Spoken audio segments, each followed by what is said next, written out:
वंदे पुरुषोत्तम। मानिकपुर श्री ठाकुर जी के भक्त हैं, कृपा सिंधु रक्षित। उनकी बात मैं आज आपके सामने प्रस्तुत कर रहा हूँ। परम दयाल श्री ठाकुर पावना जिले के हिमायतपुर ग्राम से देवघर 2 सितंबर 1946 को आए। उसके बाद दीर्घ 22 वर्षों तक जीवन के अंतिम दिन पर्यंत देवघर में बिताए हैं। इस दौरान 1952 के 23 अगस्त से 18 सितंबर तक एवं पुनः 12 अक्टूबर से 9 दिसंबर तक संथाल परगना के दुमका शहर में अवस्थान किए। दुमका में रहने के दौरान 16 नवंबर 1952 को बीरभूम जिला पश्चिम बंगाल के हरिपुर में जमीन देखने गए। हिमायतपुर से देवघर आने के ठीक 6 साल 2.5 महीने के बाद श्री ठाकुर बंगाल के जमीन पर पदार्पण किए। कुछ घंटों के बाद ही पुनः दुमका लौट आए।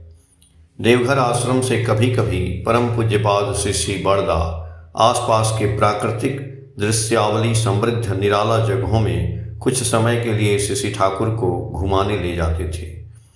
31 मार्च 1952 को श्री ठाकुर और श्री बड़मा हडसन गाड़ी में बैठकर श्री बड़दा स्वयं गाड़ी चलाकर मानिकपुर घुमाने ले गए।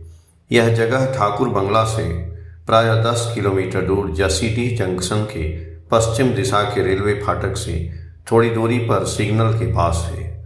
उस दिन बहुत देर तक सूर्यास्त देखकर श्री ठाकुर लौट आए। कुछ दिनों के बाद 4 अप्रैल 1952 को द्वितीय बार वहां पर घूमने आए। कुल 4 गाड़ियां थीं। 3 गाड़ियों में 2 जीप और अजय दा की गाड़ी में अन्य भक्त वृंद थे। इस दिन उपरोक्त स्थान से और 5 माइल आगे पक्की सड़क के किनारे एक निर्जन स्थान पर कुछ समय बिताकर पुनः रेलवे फाटक के किनारे लौट आए। प्रथम बार बैठे जगह पर उस दिन भी सूर्यास्त देखकर आश्रम लौट आए। जून महीने के मध्य में श्री ठाकुर त्रिकुट पहाड़ की तरफ गए थे, लेकिन अच्छा नहीं लगने के कारण फिर कभी नहीं गए। 1956 से 1969 साल तक अनेक बार श्री बड़दा स्वयं गाड़ी चलाकर परम दयाल श्री ठाकुर एवं श्री बड़मा को मानिकपुर के इस निराला जगह में लेकर आए। 1956 का मई महीने में अस्वस्थ होने के बाद श्री ठाकुर जब स्वस्थ हो गए तब फिर मानिकपुर की तरफ आना जाना शुरू हुआ। गंतव्य था वही एक ही स्थान रास्ते के किनारे। 1967 से 1969 में घूमने जाकर श्री ठाकुर मुंगेर जिला के सीमा के अंदर अनेक दूर तक गए थे, फिर वापस लौट आए। यह दूरी संथाल परगना की सीमा से 8 से 10 मील दूर होगा। 1967 के पहले कुछ महीने में इस स्थान में श्री ठाकुर घूमने गए थे।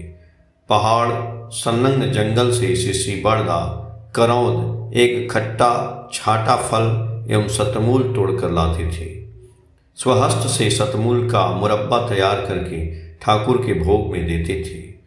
इस स्थान पर बैठकर श्री ठाकुर सड़क पर यान वाहन आते जाते देखते थे। कभी देखते थे ट्रेन अपनी गति में यात्रियों को लेकर जा रही है।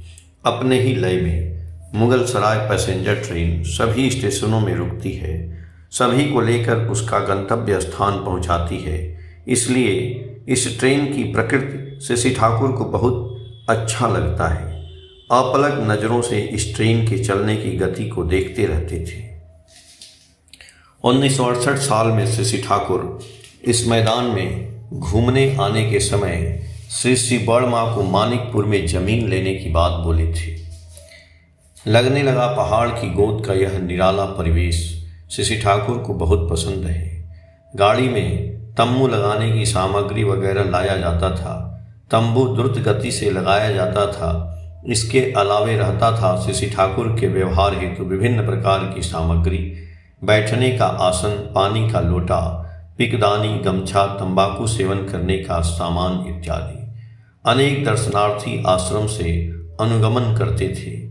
इसके अलावे रहते थे अनेक विशिष्ट व्यक्ति वर्ग। उन लोगों के लिए बैठने का आसन भी लाया जाता था। न जाने कितने दिनों तक इस निर्जन प्रकृति की गोद में शशि ठाकुर को केंद्र करके बातें हुई हैं। कितनी खुशियाँ, कितनी घटनाएं, कितनी गाथा, कितनी परिकल्पना, कितनी लीला की सृष्टि हुई है। मानिकपुर के साथ कितने भक्तों के जीवन की कितनी अविस्मरणीय स्मृति जड़ित है। शशि ठाकुर को केंद्र करके प्रासंगिक सामान लेकर नित्य सेवक गणों की उपस्थिति इस निरालामय परिवेश को बना देता था। 1969 साल के जनवरी महीने के पहले कुछ दिनों में शशि ठाकुर की द्वितीय कन्या पूजनीया सांत्वना देवी कलकत्ता से देवघर आई। वे देवघर आने पर शशि ठाकुर के मानिकपुर यात्रा की भ्रमण साथी होती थी। उनको भी यह जगह बहुत पसंद था। उनको एक बार वहाँ पे वनभोज मनाने की इच्छा हुई। शशि ठाकुर के पास यह बात बोली। शशि ठाकुर साथ ही साथ सम्मति दिए। इस इच्छा को पूर्ण करने के लिए शशि ठाकुर एक दिन मानिकपुर घूमने आकर पूज्यपाद बड़दा को बोले, यहाँ पर खाना बनाकर खाने में अच्छा ही लगेगा।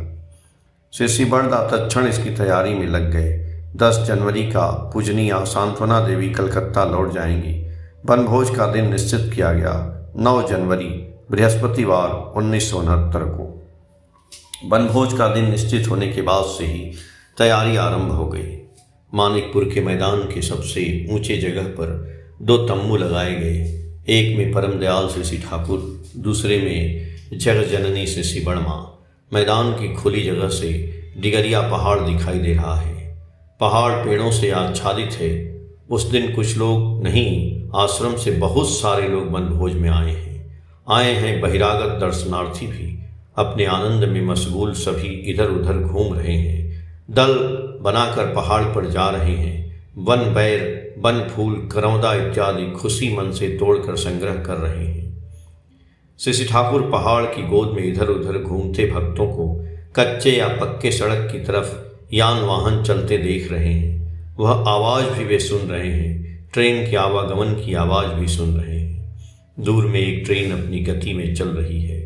शशि ठाकुर उस तरफ अपनी नज़र गड़ाए हुए हैं। कभी कभी यह क्या है, वह क्या है, इसका उत्तर भक्तों से सुनकर कौतूहलपूर्वक होकर निरसन कर रहे हैं। शशि बड़दा रसोई का कार्यक्रम को देख रहे हैं और शशि ठाकुर पर भी ध्यान रखे हुए हैं। सभी तरफ उनकी तीक्ष्ण दृष्टि है। उस दिन बहुत देर तक शशि ठाकुर मानिकपुर के मैदान में अवस्थान करके आश्रम लौट आए। उनके साथ आई शशि बर्मा भी। भोग की सामग्री मानिकपुर से आश्रम लाई गई। शशि ठाकुर के भोग के बाद उस दिन फिर शशि बर्मा मानिकपुर गई थी। मैदान में असंख्य भक्त तृप्ति के साथ प्रसाद ग्रहण किए। आज भी आश्रमिक अनेक लोगों के अंतर में उस दिन की मधुर यादें तरोताज़ा हैं। इसके कुछ दिनों के बाद ही 26 जनवरी 1969 को परमदयाल शशि ठाकुर के इस लोक की देह लीला समाप्त हुई। समग्र देश जितने भक्त शिष्य अनुयायी हैं, प्रत्येक पर जैसे पहाड़ टूट पड़ा हो। एक दिन पहले भी शशि ठाकुर मानिकपुर के मैदान में घूमने गए थे। उस दिन वनभोज नहीं था। कुछ समय तक बैठकर आश्रम लौट आए थे। कुछ दिनों तक सभी के जीवन में शोक के बादल छाए रहे। भक्त के पास जगत अंधकार हो गया था। ठाकुरगत प्राण शशि बड़दा के शरीर एवं मानसिक अवस्था अवर्णनीय है। कुछ दिनों तक शोकग्रस्त अवस्था चलने के बाद शीघ्र ही मन को कठोर करके वे शशि ठाकुर की पूत सारी इच्छाओं को पूर्ण करने के लिए दृढ़ संकल्प लिए। वे जो सत्संग के लिए भरोसा एवं आश्रय स्थल हैं। 1970 साल से उनके प्रत्यक्ष पर्यवेक्षण में मानिकपुर में शशि ठाकुर के लीला स्थल के निर्माण का कार्य शुरू हो गया। 1975 के वनभोज उत्सव के समय कई घरों में निर्माण पूरा हो गया। परम दयाल शशि ठाकुर एवं जगजननी शशि बर्मा का मंदिर निर्माण कार्य द्रुत गति से आरंभ हो गया। तत्पश्चात 9 जनवरी 1976 को युगल मंदिर शशि ठाकुर एवं जगजननी शशि बर्मा के श्री विग्रह की प्रतिष्ठा की गई। उस दिन हजारों इष्ट भ्राता बहनें इस वनभोज महोत्सव में अंश ग्रहण किए। इस दिन से परम दयाल शशि ठाकुर एवं जगजननी शशि बर्मा का नित्य भोग निवेदन किया जा रहा है और हर एक वर्ष 9 जनवरी को वनभोज उत्सव में महासमावेश उद्यापित होता आ रहा है। हर वर्ष मानिकपुर से भोग राग तैयार करके यथाविहित भाव से ठाकुरवाड़ी लाकर श्री श्री ठाकुर भोग निवेदित होता है। देश के विभिन्न प्रांतों से भक्त दर्शनार्थी आकर परम दयाल श्री श्री ठाकुर के पुण्य पाद पीठ में दर्शन एवं आशीर्वाद प्राप्त करते हैं। भक्त लोग में अनेकों प्राकृतिक सौंदर्य से भरपूर मानिकपुर अवस्थित युगल मंदिर दर्शन करने जाते हैं। सालों भर लगातार ऐसा चलता रहता है। युगों युगों तक मानिकपुर में पुरुषोत्तम के पाद स्पर्श की गूंज भक्तों को हृदय कंदर में गूंजती रहेगी। जय गुरु।